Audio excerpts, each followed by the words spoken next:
Amém? Glória a Deus, queridos. Eu quero que você abra a sua Bíblia comigo em Hebreus, capítulo de número 12, versículo de número 1 e 2. Hebreus, capítulo de número 12, versículo 1 e 2. O tema da nossa ministração hoje é lutando com foco. Lutando com foco. Nós estamos numa série de mensagens sobre céus abertos e a palavra para nós hoje é lutando com foco. O texto bíblico diz assim: portanto também nós, uma vez que estamos rodeados de uma grande nuvem de testemunhas, livremo-nos de tudo que nos atrapalha e do pecado que nos envolve, e corramos com perseverança a corrida que nos está proposta, tendo os olhos fitos em Jesus, o autor e consumador da nossa fé. Ele, pela alegria que lhe fora proposta, suportou a cruz, desprezando a vergonha, e assentou-se à direita do trono de Deus. Olha aqui o que a palavra diz. Eu queria, na primeira parte do versículo 1 do capítulo 12, que diz: livremo-nos de tudo que nos atrapalha. Livremo-nos de tudo que nos atrapalha. Agora, olha o que está na última parte do versículo 2, que diz a respeito de Jesus, que ele, pela alegria que lhe fora proposta, pelo propósito, ele suportou cruz, ele suportou a cruz, desprezando a vergonha, e assentou-se à direita do trono de Deus, lutando com foco. Nós recebemos aqui a ideia de nos livrar de tudo que está tirando a gente do foco e ficar focado no propósito de Deus. Glória a Deus. Quando a gente fala em lutar, pode voltar ao PowerPoint, por favor. Quando a gente fala de lutar com foco, do que de fato nós estamos falando? Olha o que diz o versículo de Filipenses também, capítulo 4, versículo de número 8. Por fim, irmãos, eu quero lhes dizer só mais uma coisa: concentrem-se, ou vamos usar a palavra foque, em tudo que é verdadeiro, em tudo que é nobre, em tudo que é correto, em tudo que é puro, em tudo que é amável e tudo o que é admirável. Pensem no que é excelente e digno de louvor. Vamos lá. De novo, só para você entender o propósito que Paulo está dizendo aqui. Foque, concentre-se em tudo que é verdadeiro, em tudo que é nobre, em tudo que é correto, em tudo que é puro, em tudo que é amável, em tudo que é admirável. Pensem no que é excelente e digno de louvor. Então, todo esse versículo, ele está trabalhando conosco a ideia da gente estar focado, concentrado. Ou seja, focado no que é verdadeiro, focado no que é nobre, focado no que é correto, focado no que é puro, focável no que é amável, focável no que é admirável. Ou seja, a nossa mente todo o tempo concentrada no que é digno de louvor. Diante disso, eu quero que você possa pensar um pouquinho o seguinte: no tempo que nós estamos vivendo, nós temos ouvido em muitos lugares sobre manter o foco. Manter o foco. As pessoas falam, mantenha o foco, mantenha o foco. É uma expressão corriqueira. Você vai encontrar aí os cinegrafistas, ou o menino está lá fotografando agora ali, e o que ele está fazendo? Ele está mantendo o foco, ajustando o foco. Se ele quer uma boa imagem, o que ele precisa? Ajustar o foco. Quando você está lendo, não sei, tem alguns que já chegaram nessa fase.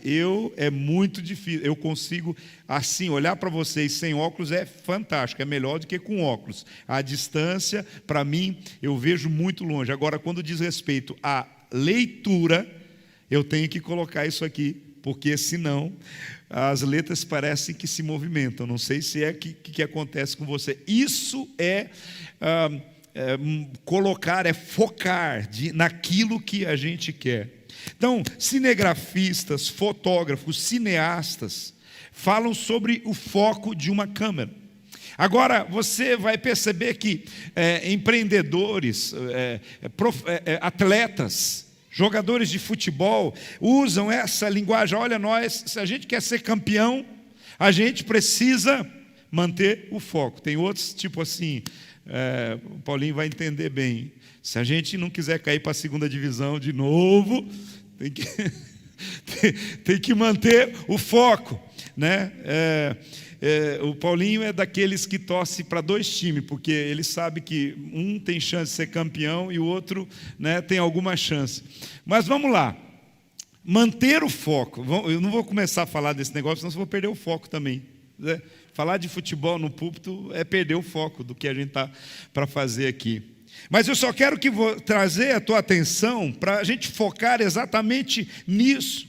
As pessoas, aí os atletas estão focados no título, na próxima temporada, estão focados na próxima decisão. Agora, quando nós olhamos a palavra, o apóstolo Paulo também falou muito em seu ministério para nós. Ele falou para as igrejas, mas ele falou principalmente de uma forma num propósito muito lindo para Timóteo, o seu discípulo, aquele que foi um homem que Deus chamou para esse propósito. Então, quando a gente olha, a visão é uma das coisas mais extraordinárias que nós temos. Você já parou para pensar que coisa fantástica? Como a gente consegue, quanta coisa a gente consegue a partir daquilo que a gente vê? E diante de uma batalha, de uma guerra, você pode perceber o seguinte: uma distração pode custar a vida de um soldado. Uma distração pode custar a vida de um guerreiro. Sim ou não? Sabe, uma distração pode fazer com que alguém saia do caminho da vitória para o caminho da derrota. É por isso que a gente precisa estar constantemente focado. Quando a gente fala de foco, nós falamos de algumas coisas como visão, como alinhamento óptico, como lentes certas para usar para o propósito e olhar algumas coisas, às vezes, de uma forma mais intensa.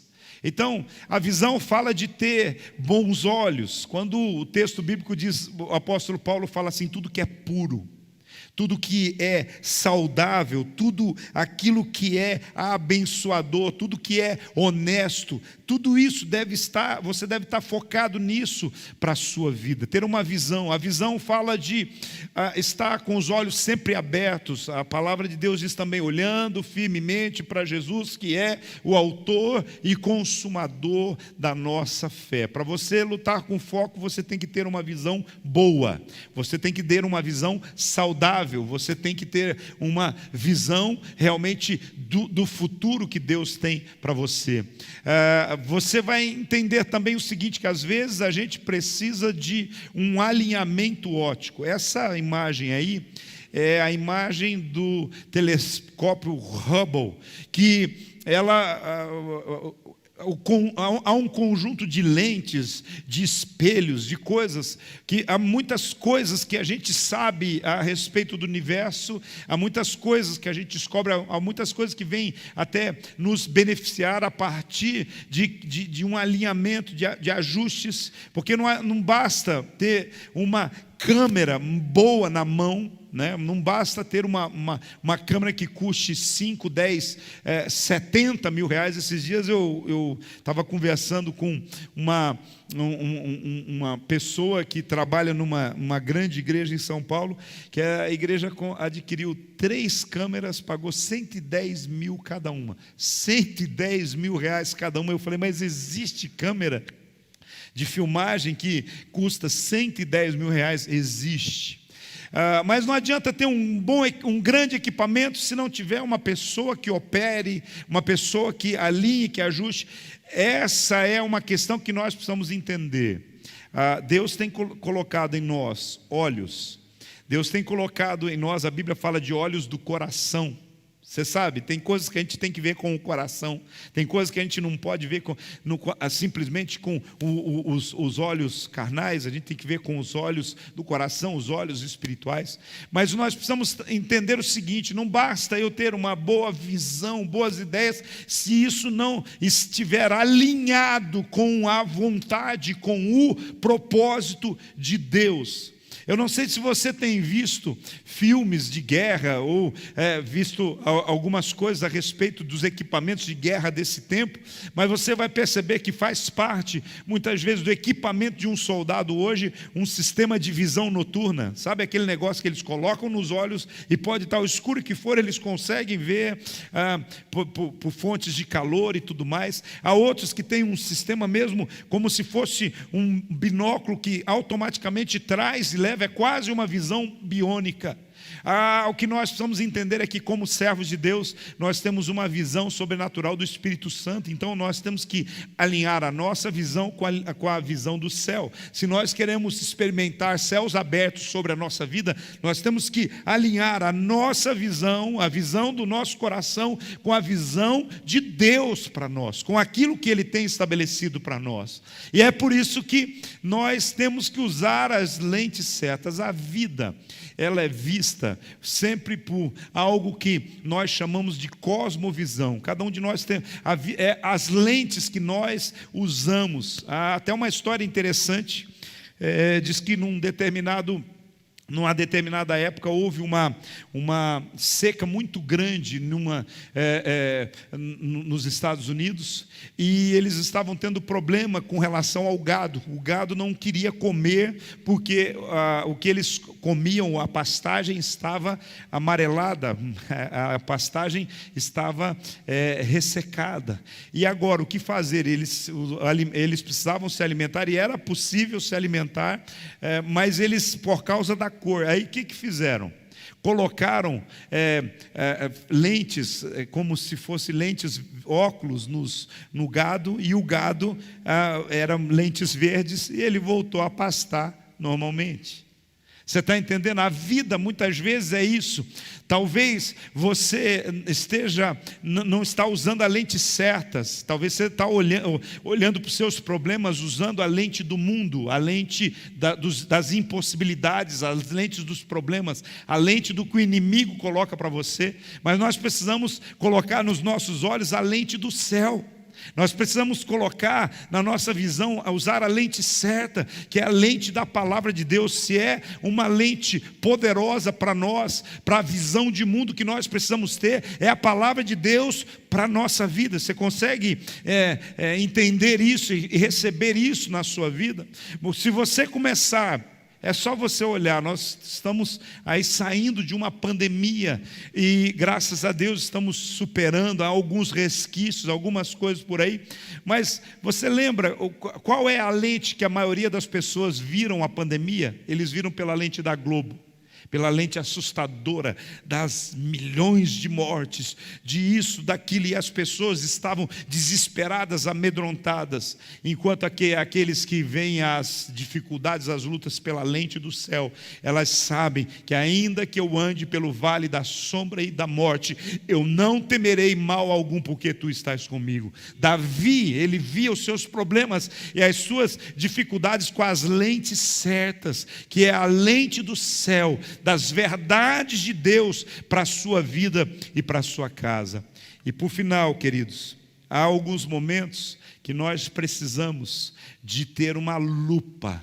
Há alguns momentos que a gente precisa focar de uma forma mais específica, e você pega alguma coisa para olhar mais de perto. Eu estava refletindo sobre isso.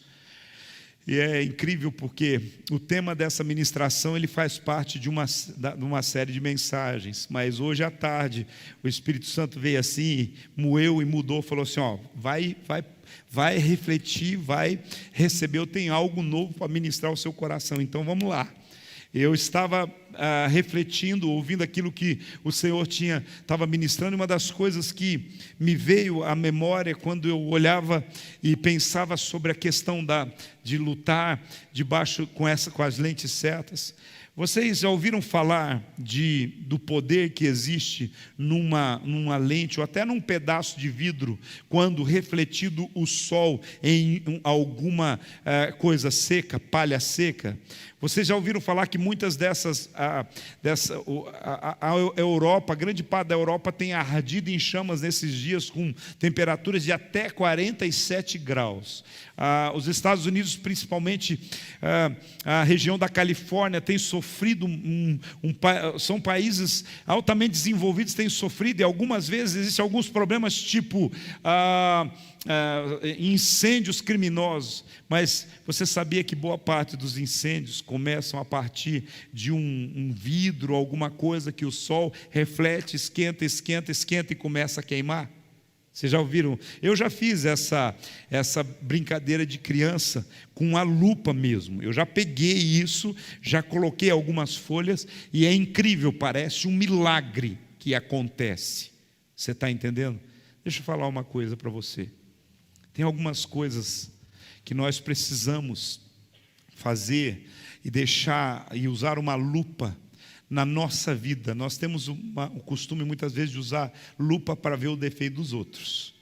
A gente tem essa mania às vezes. Eu para olhar o defeito do outro, eu uso uma lupa. Nós temos que usar uma lupa muitas vezes para apontar para os nossos defeitos, para os nossos erros, olhar para eles, entrar em arrependimento, pedir perdão de Deus para a nossa vida. E por vezes, aquilo que o Espírito Santo falava comigo, por vezes a gente tem que pegar essa lupa, sabe, focar no olhar daquele, como as canções que nós dizemos assim, que ele tem olhos de fogo, não é?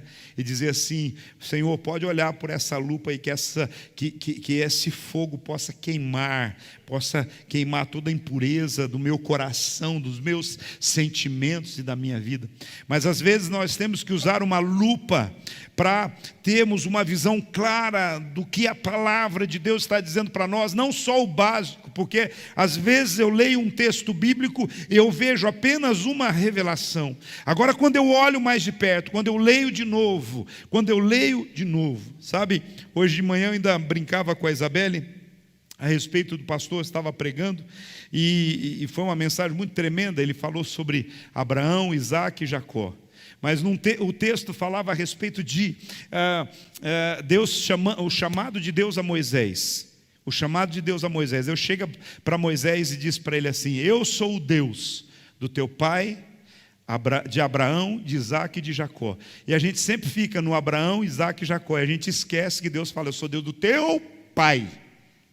A gente passa por cima. Às vezes você tem que pegar uma lupa para você lembrar: tem mais uma pessoa aqui que Deus era Deus. Ele é Deus do meu pai.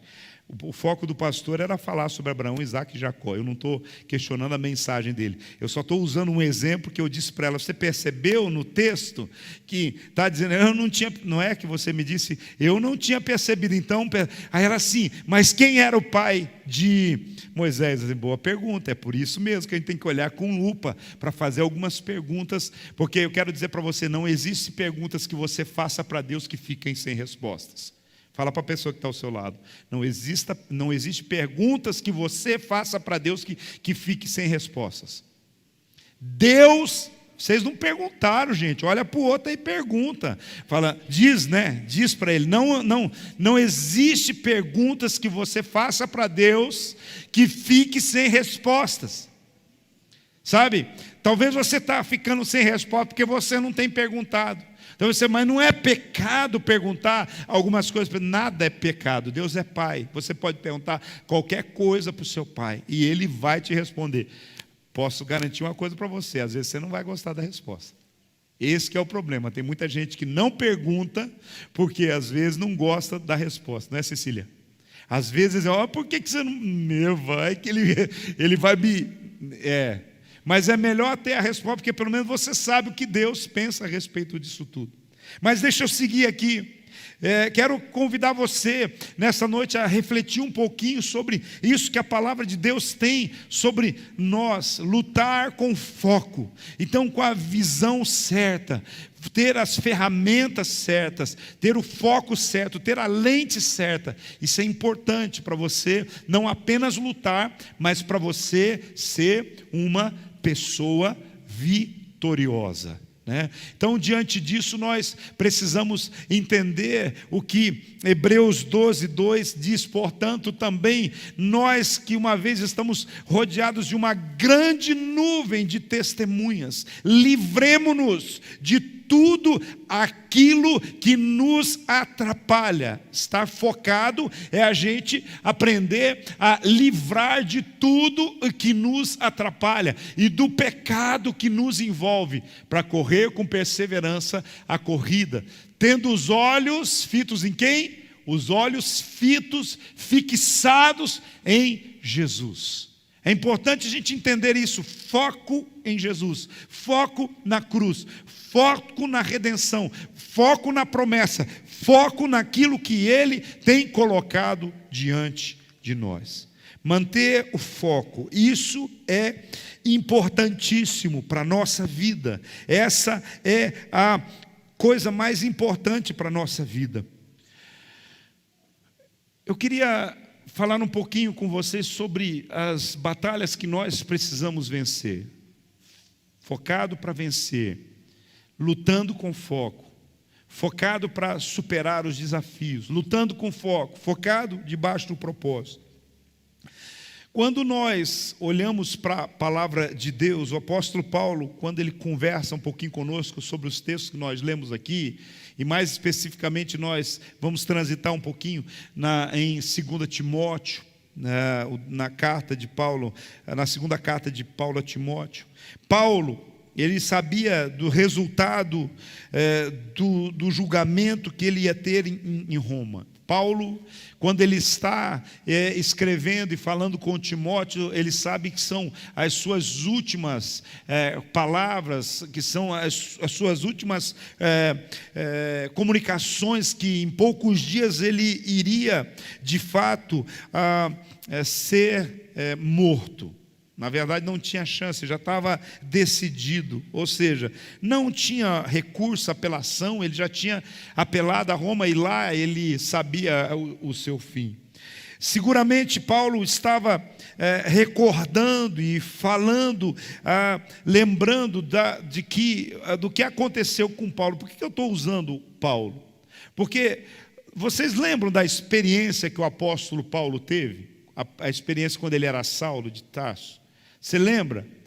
Ele estava indo no caminho de Damasco e ele estava indo para um processo lá contra os cristãos. De repente ele teve um encontro com Deus. O encontro com Deus, ele viu uma grande luz e ele caiu do cavalo e ele ficou cego por um tempo, até que ele teve que receber uma oração de Ananias, ele teve que receber uma liberação para que ele pudesse voltar a ver de novo. Certamente, quando as pessoas recebem Jesus, às vezes elas recebem querendo uma promessa assim: você vai prosperar, você vai ter uma felicidade na família, você vai receber cura física, você vai se tornar uma pessoa emocionalmente saudável. E isso tudo é verdade. Nós, quando recebemos Jesus, nós recebemos milagres, curas, a nossa vida muda, muitas coisas mudam, não é verdade? Não tem acontecido isso com a sua vida? Você testemunhou aqui, tem testemunhado aquilo que Jesus tem feito na sua vida, né? Então é tremendo, o cara sai direto do jogo do Atlético e vem para o culto. Glória a Deus. Revelação. Você está com mais sorte que seu irmão hoje, pelo menos. Mas deixa eu dizer uma coisa para você. Paulo, ele está aí nesse processo, mas Paulo ele tem uma experiência no encontro dele, já não é muito legal. Cai do cavalo, tem encontro com Jesus e cai do cavalo, fica cego. Aí levam ele até um lugar onde um homem chamado Ananias ora com ele, e aí ele dá uma palavra, fala assim: tá bom, agora você reconheceu Jesus como Senhor, sim. Agora você é um cristão, sim. Agora é isso mesmo, Então agora eu vou falar uma coisa para Paulo: você não sabe agora, prepare-se, porque agora você vai saber o que é sofrer pelo nome de Jesus. Agora você vai saber o que é sofrer pelo nome de Jesus. Sabe o que é alguém começar uma caminhada espiritual com uma palavra dessa, Areli? Sabe que o apóstolo Paulo recebe essa palavra do irmão Ananias sobre o quanto ele deveria sofrer pelo nome de Cristo. Você vai perceber que Paulo, o tanto que ele tem de sucesso em compartilhar o evangelho, ele tem de sofrimento por causa de compartilhar o evangelho.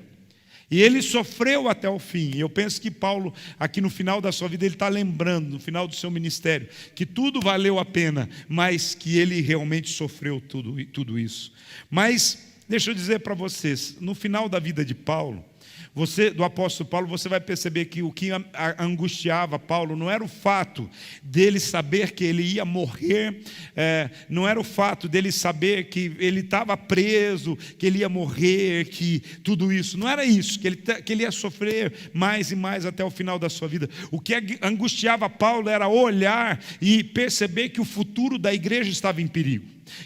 Que havia problemas nas igrejas as quais ele tinha fundado e pastoreado e cuidado. O que preocupava o apóstolo Paulo era a condição pela qual estavam passando as igrejas, e principalmente quando a gente vai falar da igreja de Éfeso. Você vai ver também, quando você lê as cartas de Paulo, você vê Paulo escrevendo aos Coríntios, você vê Paulo escrevendo aos Efésios, você vê Paulo escrevendo as suas cartas, trazendo ensinamento, e aí há pessoas como ele escreve a Timóteo, escreve a Tito, a Filemon, e ele tem toda uma preocupação, tanto com as igrejas, como ele tem uma preocupação com os pastores, com os líderes dessa igreja. Ele tem uma preocupação com o futuro. Por quê? É aí que a gente vai perceber. Éfeso foi uma igreja que Paulo havia fundado, e ele tinha um carinho muito especial pela igreja de Éfeso, e foi a igreja que Paulo depois deixou a Timóteo. Timóteo assumiu aquela igreja. E o que acontecia na igreja de Éfeso? Ela era tanto uma igreja que tinha recebido muito de Deus através de Paulo, era tanto uma igreja que tinha experimentado de muitas coisas tremendas, muito ensino, muita revelação, muita graça de Deus, mas era uma igreja também que estava passando por muitas perseguições. Haviam perseguições externas, haviam inimigos do evangelho de toda sorte, pessoas que estavam todo o tempo se levantando contra a igreja, contra os pastores, contra os líderes.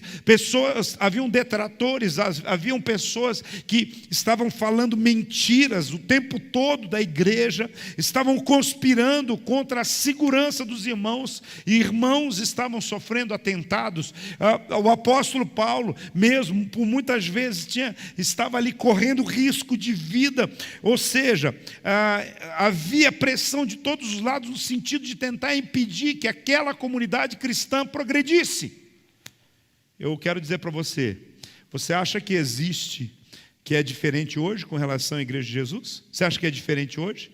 Não, todo o tempo. Talvez a gente não recebe ameaças físicas, mas há ameaças espirituais, há ameaças políticas, há ameaças das questões de costumes, há uma série de coisas e pressões com relação à igreja de Jesus.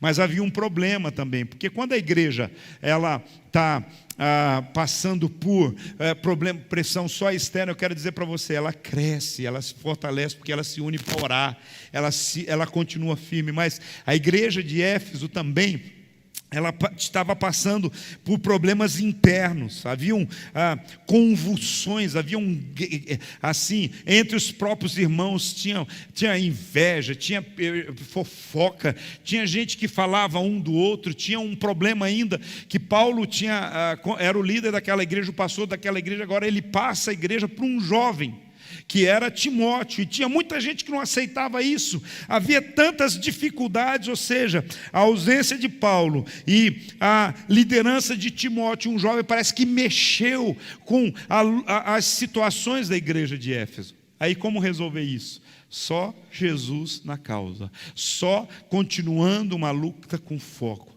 É diante disso que nós vamos percebendo que a igreja, ela não tem problemas, só as pessoas têm guerras pessoais. Existem muitas outras lutas, e é por isso que nós precisamos continuar focado, olhando firmemente para Jesus. A gente não pode olhar para o homem, não pode olhar para as pessoas, porque se você olha para o homem, se você olha para as pessoas, você se decepciona muitas vezes. Agora, quando você olha para Jesus, o autor e consumador da sua fé, você continua firme, você não desiste nunca. E até mesmo quando os homens te decepcionam, ao invés de você deixar isso descer para o seu coração, você começa a orar por eles, você começa a amar, você perdoa e entra num novo propósito.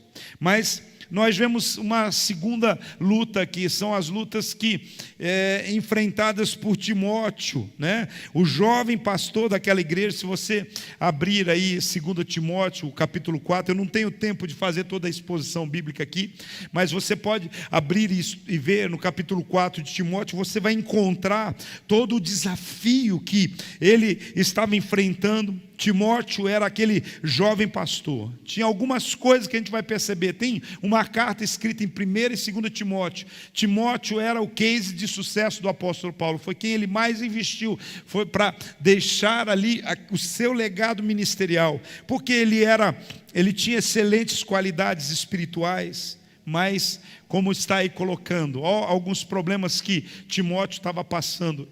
Aí você fala assim, mas um pastor passa por depressão? Passa.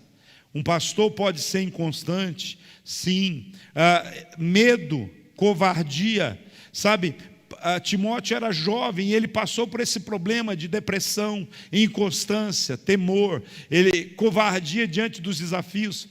Olhe, grande desafio, irmãos. Quem é que é fã do apóstolo Paulo aqui? Quem é fã do apóstolo Paulo aqui? Eu sou, sim, fã de carteirinha. Agora, você imagina alguém substituir o apóstolo Paulo numa igreja? O apóstolo Paulo é pastor daqui, da igreja de Pinhais, da comunidade renovada de Pinhais. Aí um jovem, inexperiente, vem e o apóstolo Paulo fala, agora você assume essa igreja no meu lugar. Primeiro vem a desconfiança das pessoas, aí vem aqueles que não aceitam, e aí quando alguém está debaixo da desconfiança das pessoas, e eu vou dizer uma coisa para vocês, as pessoas elas são muito duras com as suas palavras, as pessoas não poupam, não, as pessoas são duríssimas. Então, Timóteo estava passando por depressão, inconstância, temor, covardia, ou seja, aí quando alguém está debaixo dessa pressão toda, o que ele perde? O foco da sua vocação, o foco do seu chamado, o foco daquilo que ele foi chamado para fazer. Aí ele vai falar assim, mas eu não tenho força, eu não tenho ânimo, eu não tenho vontade, eu não tenho desejo, eu vou largar tudo. Era isso a luta de Timóteo que estava enfrentando. É por isso que a palavra de hoje é lutando com foco. A gente vai passar por lutas. Talvez essa seja uma realidade desses quadros aqui. Talvez você possa falar, eu me identifico, eu tenho passado por quadros de depressão, eu tenho vivido alguns processos de inconstância, temor, covardia. Você fala, olha que engraçado, parece que eu estou vivendo. Como superar isso? Como vencer isso? Mantendo um foco, lutando com foco, não desistindo daquilo que Deus disse na luz, não na escuridão, não deixe que perder aquilo e não se esqueça daquilo que Deus te disse na luz. É importante a gente entender esse processo. Então, diante disso, em meio a todas essas adversidades, parece que Timóteo estava perdido, desesperançoso, não sabia para onde correr. Por quê? Porque ele tinha perdido o foco das coisas essenciais na vida de cristã. Se você está vivendo essas situações que está mencionada aqui, eu quero dizer para você hoje, você precisa dar prioridade ao foco da sua vida, às coisas essenciais da vida cristã. O que são as coisas essenciais da vida cristã? Pare e pense, a gente precisa ter em mente, anotado, colocado o que são essenciais. A essencial da vida cristã é agradar a Deus. Em primeiro lugar, a nossa vida deve ser para agradar a Deus.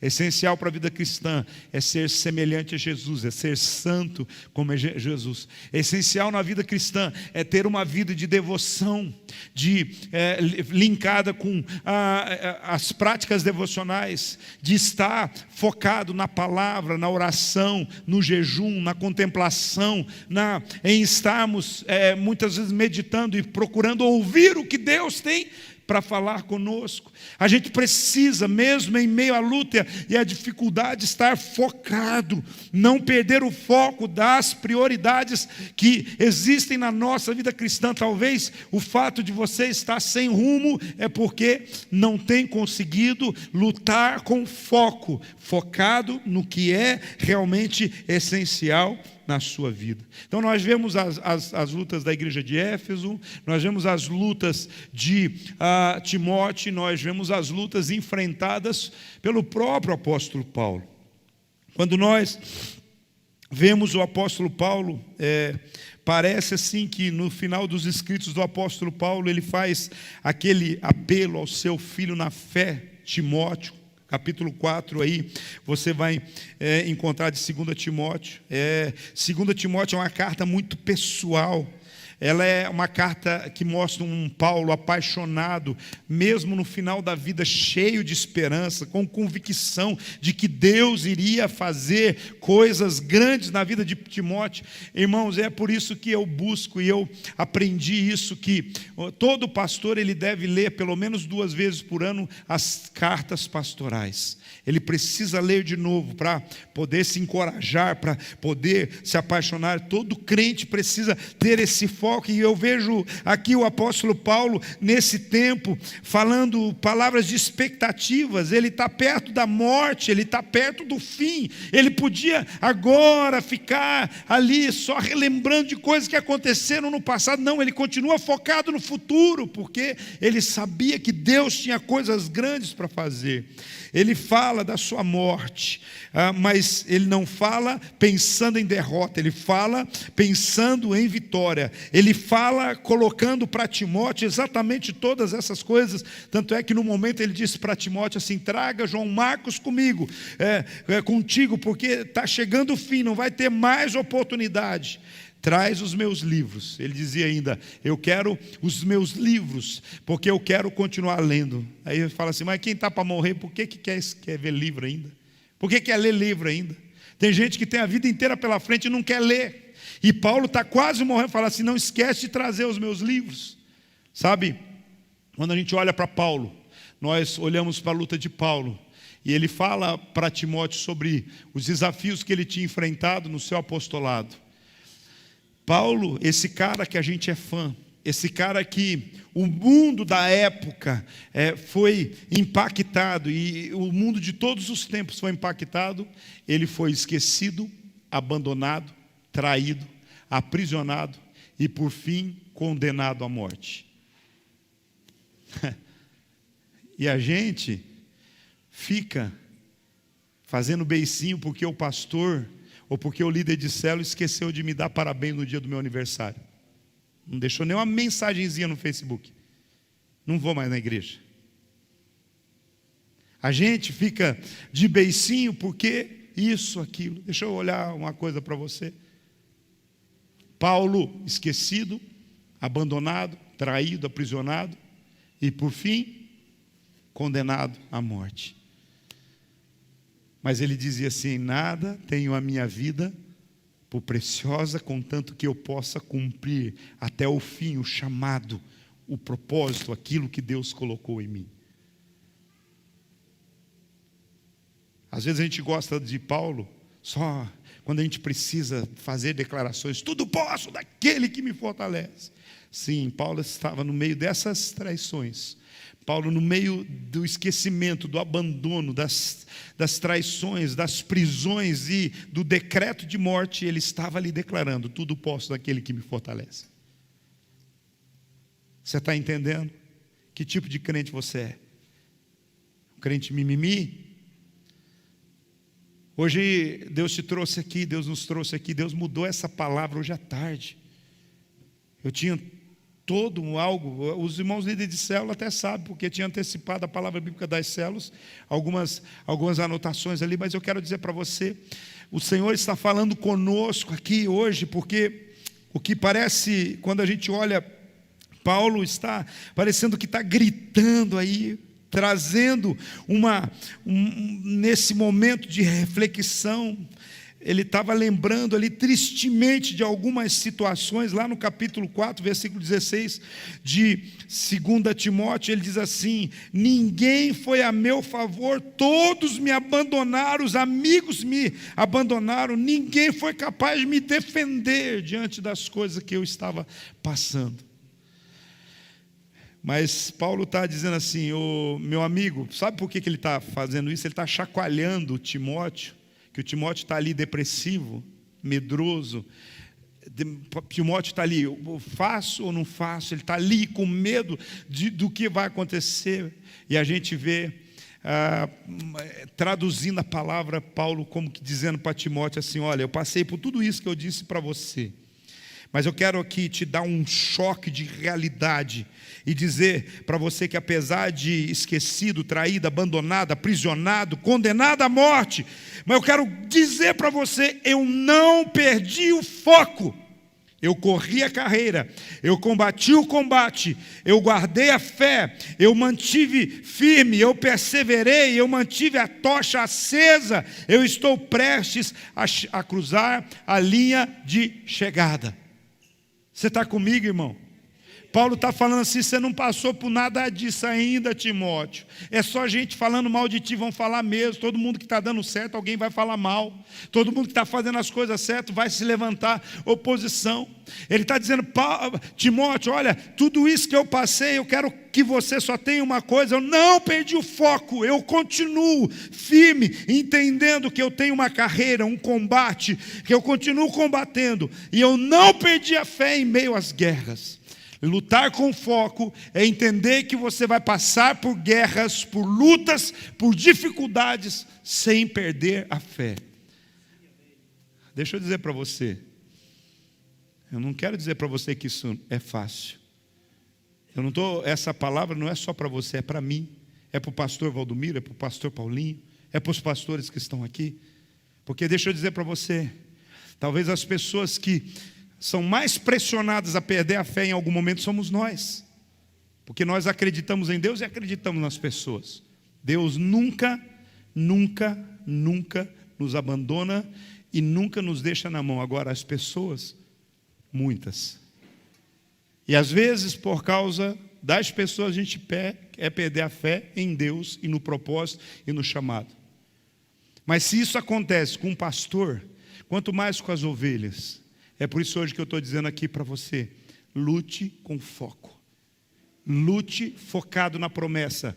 Lute focado numa palavra de que Jesus, Ele foi vitorioso. Ele foi à cruz, mas Ele foi vitorioso porque Ele manteve o foco naquilo que Deus estava estabelecido. O que nos faz manter o foco em nossa carreira cristã é a paixão por guardar intacta a fé, por guardar e transmitir o bom depósito da palavra de Deus às gerações futuras. É isso que deve nos mover na caminhada cristã. É essa a preocupação de Paulo com Timóteo. Eu quero continuar, Timóteo, dizendo para você manter-se fiel à fé que você recebeu da sua mãe, da sua avó, a fé que você recebeu no ensino, no discipulado. Sim, é isso que Paulo estava dizendo para Timóteo. Nós pregamos o evangelho da graça, mas é a paixão intacta no nosso coração, a paixão por Jesus, a paixão pela promessa, a paixão por guardar e transmitir o bom depósito da palavra de Deus para as próximas gerações. É isso que deve nos motivar a seguir em frente todos os dias. Sabe, queridos, isso não significa que nós não estamos preocupados com as coisas hoje. Sim, temos lutas, temos dificuldades, mas eu quero dizer para você: o Senhor é contigo. Não desista, não Pare, não deixe o seu coração se contaminar. Saiba claramente que o Senhor está liberando sobre a sua vida um novo tempo, uma nova história, aquilo que Ele tem para você. Qual foi a ferramenta que Paulo utilizou com Timóteo? Trazer à memória todas as promessas de Deus. Como que você luta com foco? Como que você não desiste? Como que você não perde a sua fé? Trazendo à sua mente o foco naquilo que Deus tem falado para você. E é essa nossa caminhada de geração em geração. Nós precisamos estar focados. Como nós começamos aqui falando sobre isso, que atletas, militares, pessoas que estão buscando seus objetivos, lutam pelos seus sonhos, pelas suas medalhas, pelos seus reis, pelas suas nações, pelos seus povos, focados em algo que está estabelecido. Mas eu quero dizer para você, nós estamos numa batalha, numa guerra que não é contra a carne, contra o sangue, mas é contra principados, potestades. Nós estamos numa batalha, não é por território aqui na terra, por terra, se bem que muitas vezes nós entramos em batalhas espirituais pela nossa célula, pela nossa família, por aquilo que tem nos dado, mas nossa batalha é por um território celestial que Deus tem prometido para nós e que nós vamos viver na eternidade. E eu termino essa palavra dizendo que o nosso foco como igreja deve ser batalhar pela fé evangélica que uma vez por todas foi entregue aos santos. Batalhar pela fé que está descrito nos evangelhos. A fé evangélica não é batalhar por igrejas, não é batalhar por pessoas, a fé evangélica é a fé em tudo aquilo que está descrito nos evangelhos. Quando nós olhamos para Mateus, Marcos, Lucas e João, quando nós olhamos para esses evangelhos, nós vamos encontrar ali os milagres, as promessas, nós vamos encontrar a salvação, nós vamos encontrar Jesus. E nós precisamos continuar batalhando por esse propósito diante do Senhor. Eu queria que você se colocasse em pé.